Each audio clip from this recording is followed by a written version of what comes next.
¿Cómo estamos, bellezas mías, preciosos y preciosas encantadores?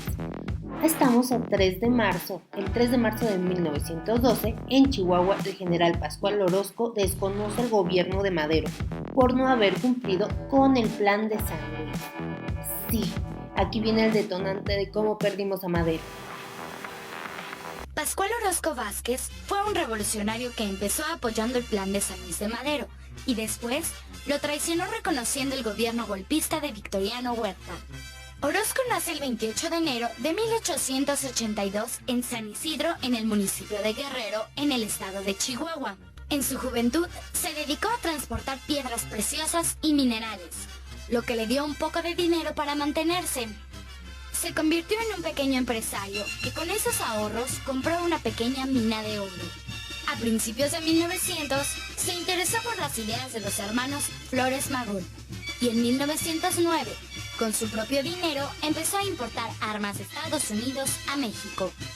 Todo para apoyar a la revolución que se estaba empezando a pensar en el país. Orozco fue considerado como un traidor, pues a pesar de que en un principio estaba con Madero, empezó a caerle mal por sus ideas. Otro que también apoyaba las ideas de Orozco fue Francisco Villa.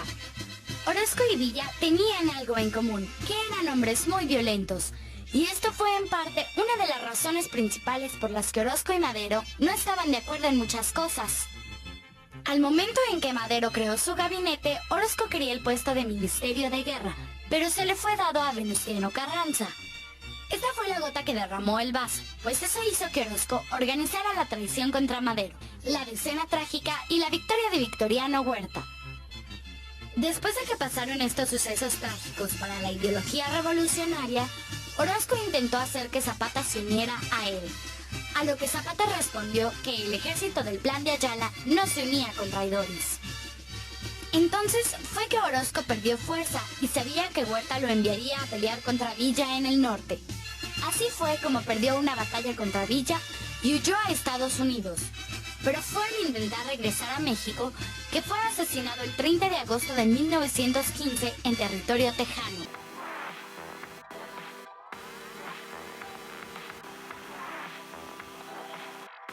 Y vámonos con los problemas matemáticos. Recuerden ir analizando y explicándose a ustedes mismos en su cabecirris cómo los deben de ir realizando. Número 1. René pidió 3/4 de kilogramo de jamón y le dieron 684 gramos. Híjole, entonces le robaron, ¿verdad? ¿Cuántos gramos le faltaron? Número 2. Miguel ha caminado 6/8 de kilómetro y necesita caminar 900 metros. ¿Cuánto le falta por caminar? Número 3. ¿Quién ha caminado más? Yolanda, que ha caminado 3/4 de kilómetro, o Flor, que ha caminado 0.85 kilómetros. ¿Y cuánto más? Dependiendo de lo que les vaya saliendo. Recuerden que aquí ya estamos agarrando fracciones. Una fracción no es un número total, es una parte de un entero. Entonces, debemos de fijarnos primero y buscar primero cuál es el total. Aguas, aquí hay que tener en cuenta también de qué estamos hablando, kilogramos, kilómetros, para saber y poder hacer la conversión y dividirlo, ¿vale? Recuerden que también se necesita multiplicar por aquí y restar. Nos vamos ahora con para iniciar el día. Nuestras actividades. La actividad de hoy es leer la lectura titulada Vida de insectos de la página 95 y 96 y vamos a responder quién es el autor, qué tipo de texto es y de qué trata la lectura. Está súper rápida, súper sencilla, está muy bonita, entonces recuerden escribir en un mínimo de 5 renglones, mínimo, de qué trató. Agua, no lo deben de copiar, sino con sus propias palabras vamos a hacer una pequeña paráfrasis.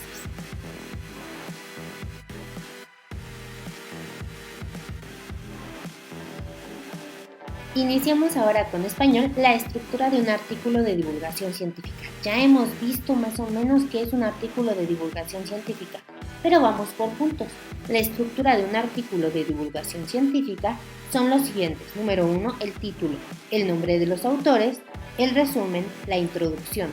los materiales y métodos, el resultado, las discusiones y las referencias. Estos son algunos puntos que deben de tener cada uno de los artículos de divulgación científica. ¿Por qué? Porque hacen más sencillo el poder entenderlo o el poder realizar o ver en dónde está cada parte. Vamos a abrir nuestro libro de texto en la página 116 a la 120.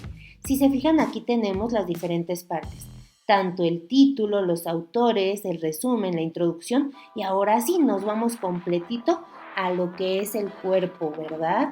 A lo que es todo, cada uno de los diferentes partes, cada una de las diferentes subtemas. Para esto ahora vamos a leer esta de energía del viento. Está en la página 116, 117, 118 y 119 de nuestro libro de texto gratuito de español. Recuerden que como es un texto un poquito más amplio, vamos a ir subrayando con color amarillo o con uno de nuestros marcatextos las ideas principales de cada uno de los párrafos para que lo podamos digerir un poquito más después. Y con color rojo o con otro color de marcatextos que tengamos, vamos a subrayar las palabras que desconozcamos para que las podamos buscar después en el diccionario y poder entender mejor el tema. Ya que hemos terminado de leer, reflexionar y subrayar nuestro tema, nuestro texto de divulgación científica, nuestro artículo, vamos a contestar las siguientes preguntas. ¿Está dirigido a especialistas o a personas que no conocen mucho del tema? ¿Cuál es su propósito principal? ¿Qué información transmite? ¿Qué recursos utiliza? ¿Descripciones, explicaciones, definiciones, demostraciones? Menciona algunos de los ejemplos que pudiste encontrar. ¿Y qué función tienen las ilustraciones y las fotografías? ¿Y a qué conclusión se llega o qué conclusión ofrece? A partir de tus respuestas, escribe en tu cuaderno las características que identificaron en el artículo de divulgación que acabas de leer. Ahora, lo siguiente que vamos a hacer es este cuadrito que va a fungir como si fuera un mapa conceptual. Lo van a hacer en su cuaderno y vamos a anotarle al ladito de cada una de las partes que conforman el artículo de divulgación científica qué significan y en qué consisten. El primerísimo, pues obviamente ya sabemos que es el título y este debe de ser corto, atractivo y relacionado con el escrito. Después vienen los nombres de los autores, que son las personitas que precisamente escribieron esto, ¿verdad? Son las personas que escribieron el artículo. Proseguimos ahora con el resumen, que sería nuestro tercer paso y consiste en que se presenta de manera breve y concisa la información del artículo. Después pasamos a la introducción. En la introducción se van a exponer los objetivos del estudio. Paso seguido vienen los materiales y métodos. ¿Qué son los materiales y métodos? Pues son donde se describen los procedimientos metodológicos involucrados en la investigación, así también como con los recursos con los que se contó. Después de esto nos vamos a pasar a los resultados. En los resultados vamos a checar precisamente donde se muestran los resultados de la investigación. Pueden ser gráficas, esquemas, mapas u otros. Después viene la discusión. En la discusión es el momento de la reflexión sobre si se alcanzaron los objetivos o no. Y por último, las referencias, que son súper importantes, no deben de faltar, y es la lista de las fuentes consultadas, ya que recuerden que debe de ser verídico.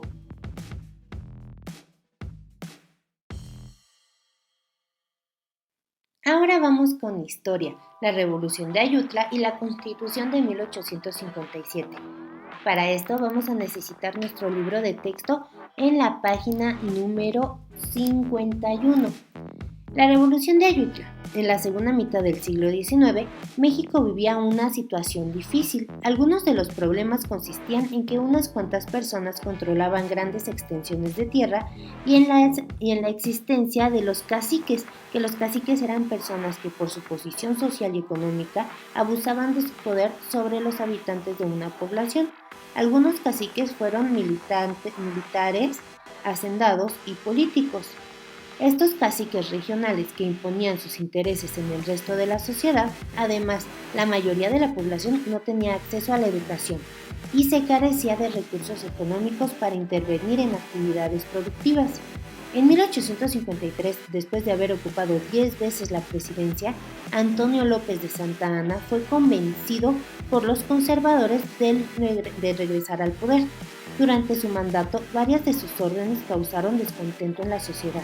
Por ejemplo, eliminó algunos derechos y libertades individuales, persiguió a sus opositores y sancionó a quienes lo criticaban. O sea, Santa Anna no quería que nadie estuviera en su contra y que nadie hablara mal de él, con lo cual limitó la libertad de expresión. Además, clausuró el Congreso, vendió el territorio de la Mesilla a Estados Unidos y se apropió de los bienes y recursos de los estados. Hay por ahí el chisme de que en realidad lo terminaron capturando porque se había quedado dormido abajo de un árbol y pues llegaron los estadounidenses y lo vieron. Una disposición que provocó gran inconformidad fue el decreto por el cual se autonombró Alteza Serenísima, o sea, el ego de esta persona estaba hasta el cielo, y se otorgó poder ilimitado para gobernar durante el tiempo que creyera necesario. Ante esta situación, algunos integrantes del grupo liberal, encabezado por Juan Álvarez, Ignacio Comonfort y Florencio Villarreal, se organizaron para quitar del gobierno a Santa Anna. En 1854, en el actual municipio de Ayutla, Guerrero, se proclamó el Plan de Ayutla, en el que se llamaba a desconocer el gobierno y enfrentarlo por medio de las armas. La idea fue apoyada por varias partes del país y así se inició la llamada Revolución de Ayutla. Al año siguiente, el movimiento armado triunfó y Santa Anna fue obligado a salir del país. Con base en el Plan de Ayutla, Juan Álvarez ocupó la presidencia. Luego se organizaron elecciones e Ignacio Comonfort resultó electo. En esto se inició el periodo de gobierno liberal. El Plan de Ayutla planeaba entre sus puntos más importantes lo siguiente. Número 1. Se desconocía a Antonio López de Santa Anna y a los funcionarios de su gobierno que hubieran desmerecido la confianza de los pueblos o se opusieran al presente plan. Número 2. Todos los que se opusieran al Plan de Ayutla serían tratados como enemigos de la independencia nacional. Y número 3. Convocaba la formación de un Congreso Constituyente. En la página número 53 les están apareciendo unas imágenes sobre los manuscritos originales del Plan de Ayutla.